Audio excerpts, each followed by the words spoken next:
What's up, everybody? Welcome back to the Live with Brandon Blakeney podcast. I am your host, Brandon Blakeney, aka Brandon Lee TV, and you know we back at it again. I got another banger for y'all, so let's get into it. Kick back, relax, and come take a ride with me.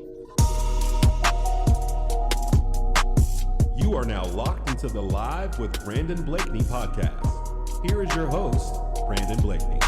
Look, it's been a lot of criticism, a lot of shade being thrown at Team USA, Coach Steve Kerr, and his rotation, his management of this roster. Most notably, Jayson Tatum has been riding that pine, and people are saying he is wasting Tatum's summer.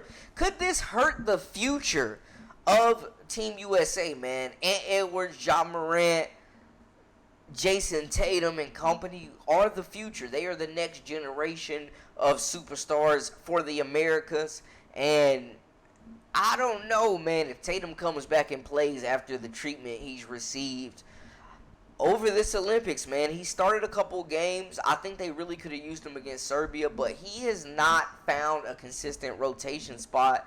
And with the last game looming, it doesn't seem like he'll be a part of this contest against France trying to go get that gold medal, man. But today we finally got some insight from Coach Kerr on his thinking and why the heck Tatum, fresh off a championship, an NBA championship, you know what I'm saying, one of the finalists for MVPs, continues to be a young star, beat a lot of these guys in the playoffs that are on this team for Team USA. He got to be coming in feeling like he's the man holding that championship and leading the Boston Celtics. But he's been relegated to water boy for Team USA for majority of this Olympic run. We got some insight on what Coach Kerr is thinking and why this decision has been made. Kerr said, quote, after he had been asked about Tatum not really getting much PT, been riding that pine, picking splinters out of his bottom. He said it's not about anything Jayson is doing or not doing. It's just about combinations and the way that group has played together.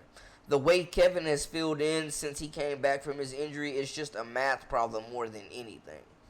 And in my previous video, I mentioned Kevin Durant, how big he's been, the Slim Reaper off the bench, saved them from South Sudan, saved them from Puerto Rico. He's been incredible. He's been a jolt of fresh breath, fresh air into this Team USA lineup, and bringing a perennial all-star, future Hall of Famer off the bench, one of the best scorers we've ever seen, is absolutely nuts, to the point where they couldn't bring him off the bench anymore, and Durant was announced as a starter for Team USA's matchup against France in the gold medal game. And I mentioned that in my previous video, so I won't dive too much into it.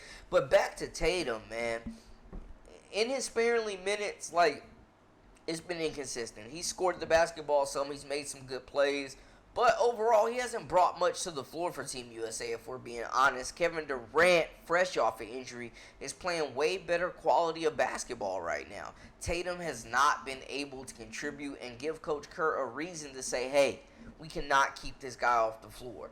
But coming off of an NBA championship, feeling like you're the man, feeling like you're one of the best players in the world, perennial all-star, never rode the bench in your life, and now you come with Team USA, you feel like you're in a moment in Tatum's shoes where you can contribute immediately, where you're one of the big dogs in the league and the faces of this program.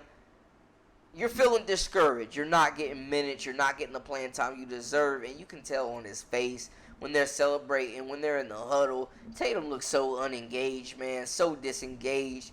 He definitely has looked like he's wanted to go home for the last couple of weeks. Honestly, though, can you blame him with the situation of winning a championship, being the man for your franchise, a franchise player, and then you find yourself spending your summer sitting on the bench next to Halliburton? The disrespect is insane. Do I understand where Kerr's coming from? Sure. He's playing the hot hand. He's been great at managing these rotations and playing parts together that are really showing a lot of chemistry on the floor. But it's disrespectful to Jayson Tatum, man. This is ridiculous. How is this man not getting any type of burn, bro? And he's pissed about it, and you can tell. I understand where Kerr is coming from. I get what he's saying, but I'm not justifying the answer, man. You got to find minutes for Tatum, bro. 6'8", 3-level scorer, playmaker, can play in the post if you need him to, especially in international play. You telling me he can't contribute nada to this lineup?